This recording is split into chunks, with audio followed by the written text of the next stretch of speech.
이제 매년 수능마다 좀 실수들이 많고 그러다 보니까 좀 여러 가지 혼선들이 참 많이 있는 것 같습니다. 이번에도요, 수능에도 어떤 실수들이 있는가라고 이렇게 봤더니 늦잠 자서 늦게 나오는 사람들도 있고, 그러니까 경찰차를 타고 나오죠. 도시락 두고 나오는 사람들도 있고, 또 시험장을 깜빡하고 원래 다른 학교를 가야 되는데 이 학교를 가서 또 다른 학교로 가는 이런 출동들이 이번 올해에도 여지없이 있었습니다. 저는 이번 수능을 보면서요, 이런 생각을 한번 해봤어요. 아니, 매 수능마다 똑같이 사람들에게 수험장을 얘기를 해주고 준비물을 얘기를 해주는데 왜 이렇게 똑같이 사람들은 늦게 일어나고 또 계속해서 다른 학교를 찾아가고 도시락을 가져가지 않을까, 이런 생각을 참 많이 하게 됐습니다. 여러분들은 그런 생각을 안 해봤습니까? 그러니까 매 수능 때마다 이런 실수들이 계속해서 반복이 된다라고 하는 것이죠. 여러분, 우리들이 실수가 반복이 된다는 것은 뭡니까?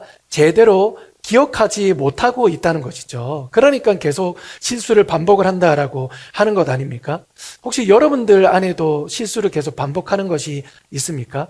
계속 실수를 반복한다는 것은 과거로부터 배우지 않고 그냥 즉흥적으로 내지는 그냥 바쁘게 시간을 보내기 때문에 계속 똑같은 실수를 반복을 하는 것이 아닐까, 이런 생각을 하게 됩니다. 오늘 우리 말씀에서도요, 반복되는 실수를 계속해서 보여줍니다. 하나님을 떠나요? 그러면 적군에게 공격을 당합니다. 그러면 어려움을 당하니까 하나님 앞에 구해달라고 기도합니다. 그러고 난 다음에 하나님께서 구해주시면 그러면 또 이제 하나님 앞에 나와서 또 그대로 서 있는가 싶더니 또 하나님을 떠납니다. 또 혼납니다. 또 떠납니다. 또 혼납니다. 또 떠납니다. 이런 실수들이요, 계속해서 반복이 되는 거예요. 그러니까 이제 이 사람들을 보면 하나님께서 방금 전까지 홍해를 갈라주셨잖아요. 그러면 하나님이 엄청난 기적을 행하여 주셨는데 그것은 기억하지 못하고 몇 시간이 지나고 조금 있다가 나중에는 또 하나님 앞에 불평합니다. 하나님, 왜 먹을 것이 없습니까? 하나님, 왜 고기가 없습니까? 그리고 왜 우리에게 이런 고난을 주셔서 차라리 우리 애굽으로 그냥 돌아가게 해주시죠? 끊임없이 불평해요. 방금 전에 하나님께서는 홍해를 갈라주셔서 마른 땅을 만드시고 그리고 모든 사람들의 공격을 뒤로하고 이 사람들을 구원해 주셨음에도 불구하고 이 사실을 기억하지 못하고요, 당장에 본인 앞에 있는 이 연약함, 본인 앞에 있는 이 부족함, 이 본인 앞에 있는 이런 불평 불만에만 사로잡혀 있으니까 하나님이 보이지 않는 거예요.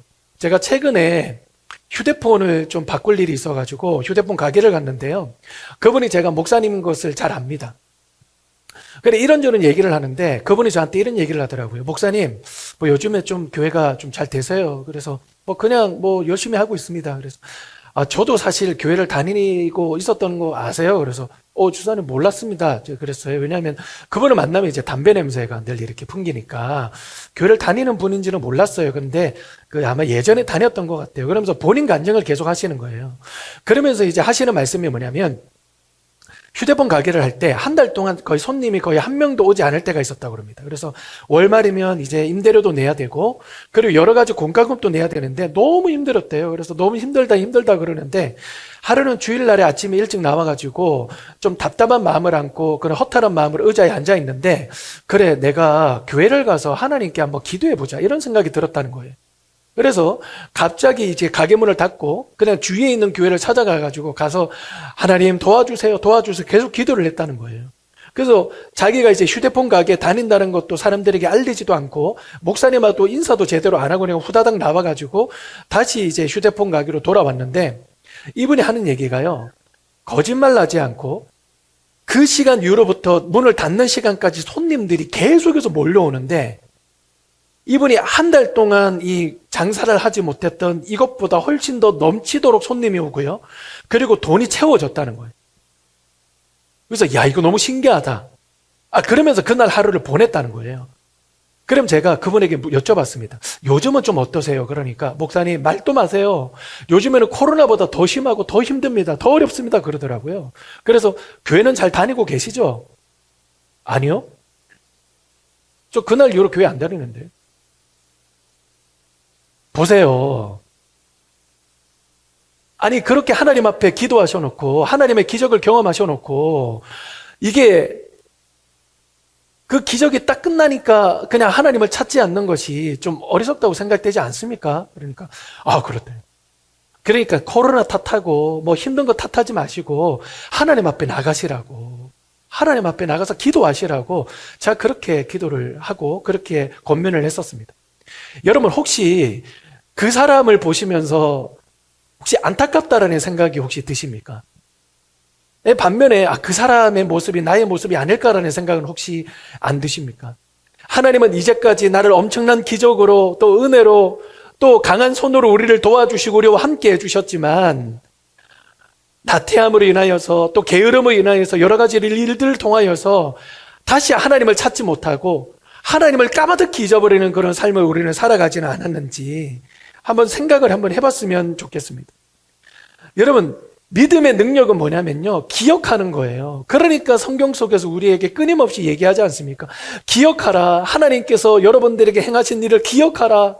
하나님께서 여러분들을 어떻게 홍해를 건너게 하셨는지, 어떻게 만나와 메추라기로 어떻게 여러분들에게 이 은혜로 여러분들을 인도하셨는지 기억하십시오 제발이라고 그렇게 얘기하지 않습니까?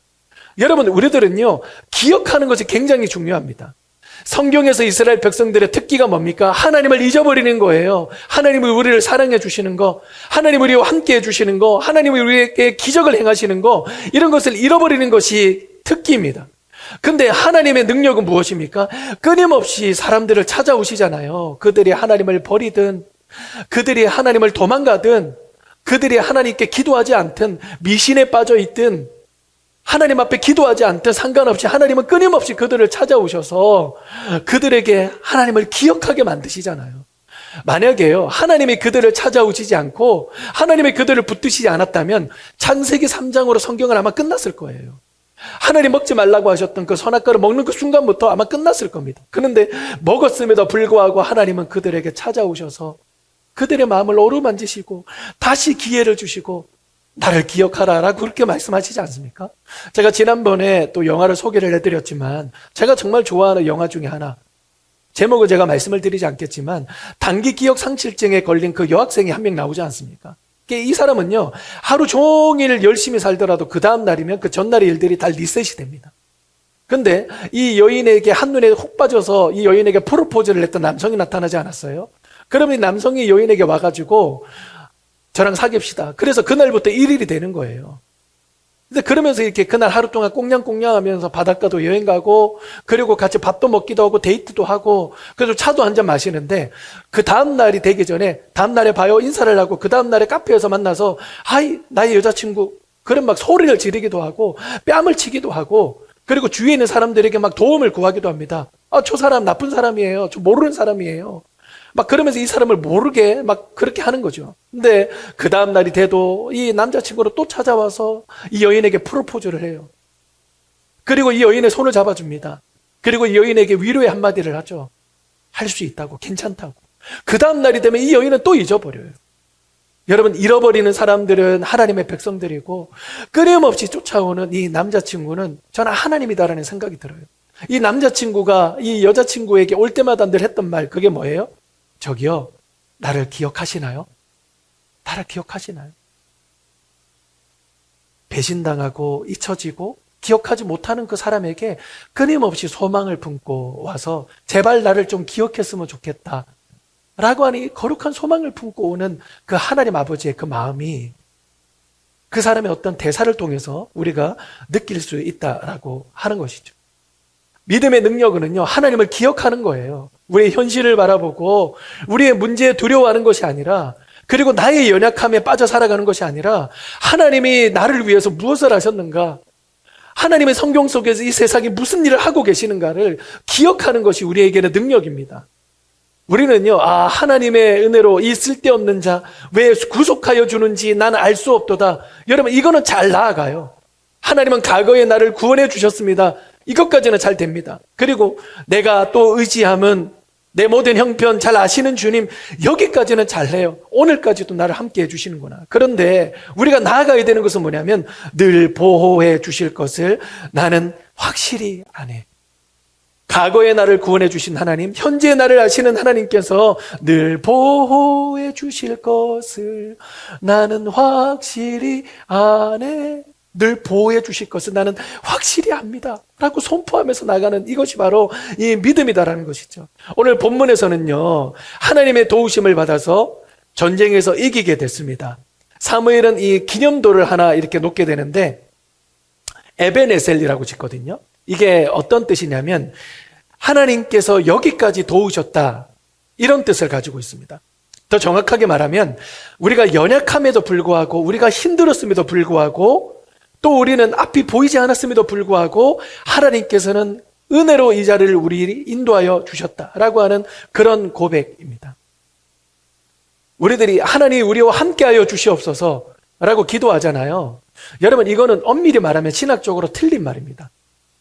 더 정확한 표현은 뭐냐면 하나님 우리와 함께해 주셔서 감사드립니다. 여러분, 이게 신학적으로 맞는 표현이에요. 하나님은 늘 우리와 함께 하시는데 하나님 나와 함께하여 주시옵소서. 여러분, 이게 조금 어색하지 않습니까? 나의 부모님은 늘 나와 함께하면서 나에게 밥도 먹여주고 안아주고 늘 나와 함께하는데, 늘 부모님을 볼 때마다 부모님 늘 나와 함께하여 주시옵소서. 지금 이 순간도 나와 함께하여 주시옵소서. 이 시간에 함께하고 있는데 하나님도 이 시간에 함께하고 계시니까 하나님 우리와 함께하여 주셔서 감사합니다 라고 이렇게 기도하는 것이 맞는 기도입니다. 다윗은요, 하나님께 선택받았잖아요. 다윗이 하나님께 선택받은 이유가 무엇입니까? 객관적인 조건으로 보면요, 다윗은 선택받을 조건이 완전히 떨어졌습니다. 왜냐? 그때 당시에는 장자 승계였잖아요. 그러니까 첫 번째 아들, 두 번째 아들, 세 번째 아들이 굉장히 유리했다고요. 그러니까 오죽했으면 사무엘이 다윗을 선택을 하러 갈 때 첫 번째, 두 번째, 세 번째 아들을 계속해서 만났겠습니까? 오죽했으면 여덟 번째 막내 아들이었을 때 이 다윗을 이 자기 아버지가 보여주지 않았겠습니까? 그러니까 얘는 조건이 안 되고 기준이 안 된다는 것이죠. 여러분, 하나님은 왜 이 다윗을 선택을 하셨을까요? 여덟 번째 아들이었기 때문에 선택을 한 것이 아니라 여덟 번째 아들이었음에도 불구하고 하나님은 그 아들을 선택하셨죠. 여러분, 예수님은요 12지파 중에 몇 번째 지파에서 태어나셨습니까? 원래는요 첫 번째 이 지파, 첫 번째 아들이 굉장히 능력이 있잖아요. 원래 예수님이라면 첫 번째 이 장자를 통해서 태어나야 되지 않겠습니까? 몇 번째로부터 태어났습니까? 12지파가 뭐죠? 르시레유, 단납가다, 이스요베, 르시레유, 루벤, 레위, 그다음에 유다. 네 번째 아들로부터 태어나지 않았습니까? 네 번째 아들로부터 태어난 그 족보였음에도 불구하고 하나님은 예수님을 그 자리에서 태어나게 하셨고 구원자로 삼아 주신 것이죠. 여러분, 우리들이요 때로는 우리의 환경, 우리의 어려움 이런 것들을 참 원망하고 불평할 때가 참으로 많이 있습니다.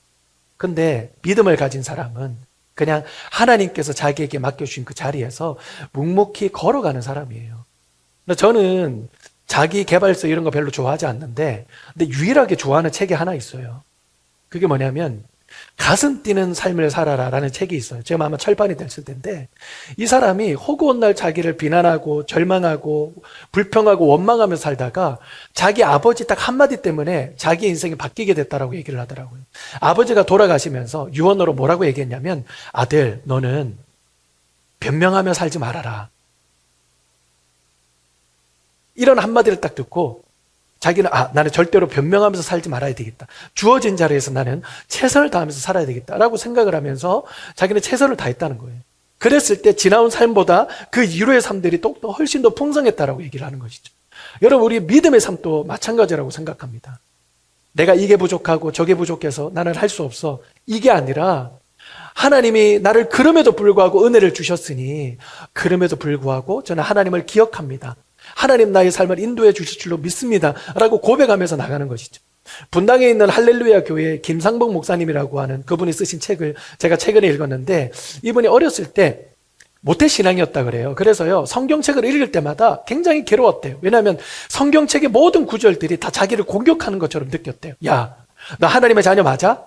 너 하나님의 자녀면 이렇게 살 수 있어? 너 이렇게 말할 수 있어? 진짜 괴로울 때가 언제냐면 십계명을 읽을 때, 십계명을 읽으면 1계명도 범한 것 같고 2계명도 범한 것 같고 3계명도 범한 것 같고, 그러니까 이게 평가서처럼요 자기에게 계속 공격하는 것처럼 느껴가지고 이 사람은 너무 괴로웠다 그래요.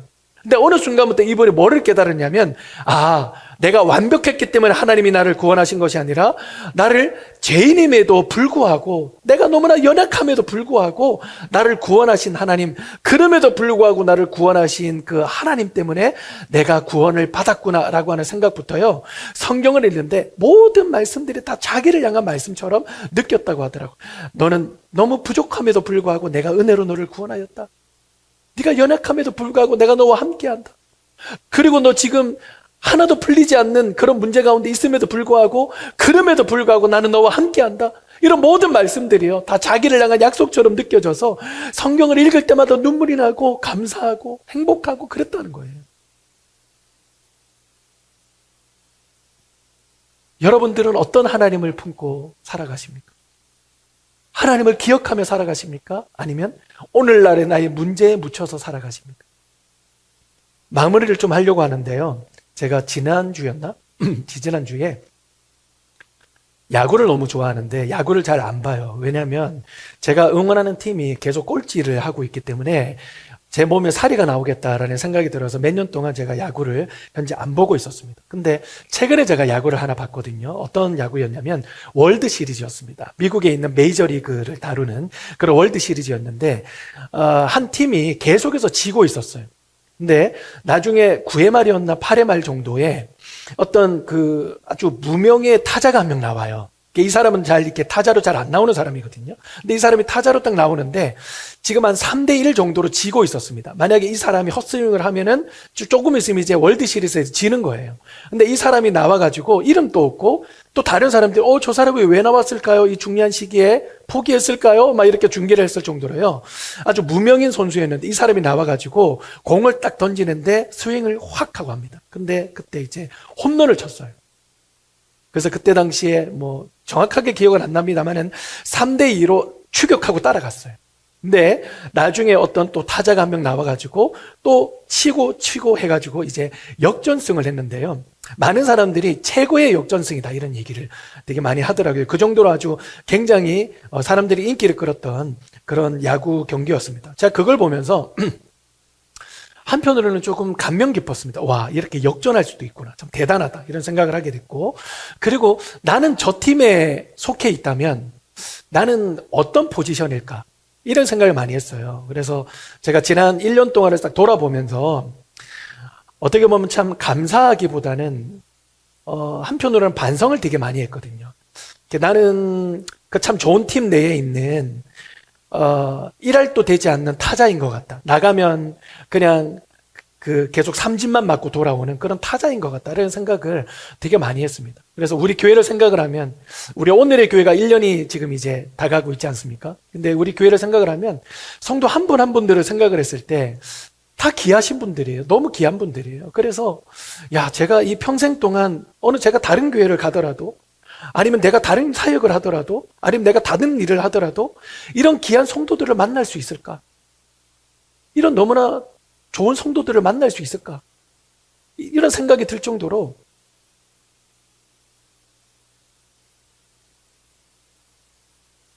우리 교회가 저는 너무 좋은 거예요. 너무 따뜻하고 너무 귀하고. 그래서 제가 뭐 부끄럽습니다만은 개척을 하고 나서 얼마 되지 않았을 때 어느 교회에서 목사로 오라고 저한테 청빙이 들어왔었습니다. 계속해서 저한테도 얘기를 좀 하고 있는데 저는 고민도 일절도 하지 않았습니다. 왜냐? 이 너무나 귀한 성도들을 제가 두고 간다는 것은 하나님 앞에 너무나 큰 범죄다라는 생각이 제가 들었기 때문입니다. 근데 한편으로는요, 제가 너무 안타까웠어요. 우리 아이들이 조금만 더 컸더라면, 컨트롤이 좀 더 된다면, 그러면 엄마가 반주를 할 때 이렇게 괴롭히지 않았을 텐데, 성도들 예배할 때 방해가 되지 않을 텐데. 물론 우리 성도들은 목사님 무슨 말이에요? 애들이 있으니까 너무 좋아요. 막 그런 얘기를 하지만, 그런 목사 된 제 입장에서는 그렇지 않아요. 너무 마음이 무겁고요. 때로는 너무 그 성도들 보기가 좀 민망하고 좀 많이 힘들어요. 그리고 제가 이번 한 주간 동안 감기로 힘들어하면서 내가 조금 더 몸이 건강했다면, 그럼 더 건강한 목소리로 우리 성도님들과 귀한 이 하나님의 말씀을 함께 나눌 텐데, 이런 생각을 하니까요, 한편으로 좀 답답했어요. 그래서 제가 지난주에 와이프랑 이런저런 얘기를 하다가 좀 솔직하게 이렇게 얘기를 했어요. 여보, 내가 이런 야구 경기를 봤는데, 나는 참 계속 헛스윙만 하고, 참 제 역할을 잘 못하는 야구 선수인 것 같다. 이런 얘기를 하면서, 여보, 우리 1년 동안 우리 교회가 왔는데, 우리 교회는 이기고 있는 것 같냐, 지고 있는 것 같냐? 이기고 있다면 몇 대 몇으로 이기고 있는 것 같냐? 지고 있다면 몇 대 몇으로 지는 것 같냐? 제가 이렇게 물어봤습니다. 제가 이렇게 물어본 이유는 뭐냐면, 만약에 이기고 있다라고 얘기를 한다면, 그러면 이제 조금 더 용기를 좀 얻으려는 마음이었고, 지고 있다라는 그런 얘기를 한다면, 역전을 꿈꾸면서 제가 또 최선을 다하려고 그런 마음을 좀 다지려고 이렇게 물어봤습니다. 그러니까 와이프가 뭐라고 그러냐면, 여보, 우리는 개척하고 지금까지 단 한 번도 진 적이 없었어. 하나님은 늘 우리를 이기게 하셨어. 우리가 만약에 졌다면 우리 교회 문 닫았을 거야. 근데 하나님께서는 풍성하게 우리 교회를 지금까지 인도해 주셨잖아. 하나님은 절대 우리 교회를 목회하실 때 진 적이 없으셨어. 그런 얘기를 하더라고요. 그래서 더 얘기를 안 했습니다. 저는 아멘. 제가 너무나 감사했던 것은 성부, 성자, 성령이라고 하시는 그 선수 되시는 하나님께서 오늘의 교회를 개척하시고 오늘의 교회를 목회하시고 오늘의 교회를 인도하시면서 단 한 번도 지신 적이 없으셨다는 사실. 어떨 때는 목사인 제가 삼진을 맞고 돌아올 때도 있었고, 어떨 때는 목사인 제가 제대로 뛰지 못할 때도 있었고, 어떨 때는 목사인 제가 제대로 하지 못한다 그러면서 저를 한탄하고 한심스럽게 생각할 때도 있었습니다만은, 그러나 하나님께서는 절대 한 번도 지지 않으셨다는 사실.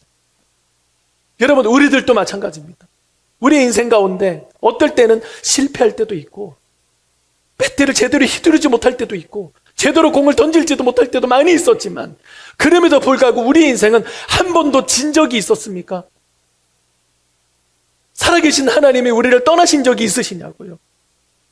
그 살아계신 하나님께서는 늘 우리와 함께 하시며 늘 우리를 떠나지 않으시고 눈동자와 같은 그대로 우리를 지켜주시지 않으셨습니까? 그 승리하신 하나님으로 인하여서 여기까지 인도하신 하나님, 앞으로도 우리의 삶을 인도해 주실 줄로 믿습니다 라고 고백하게 될 줄로 믿습니다.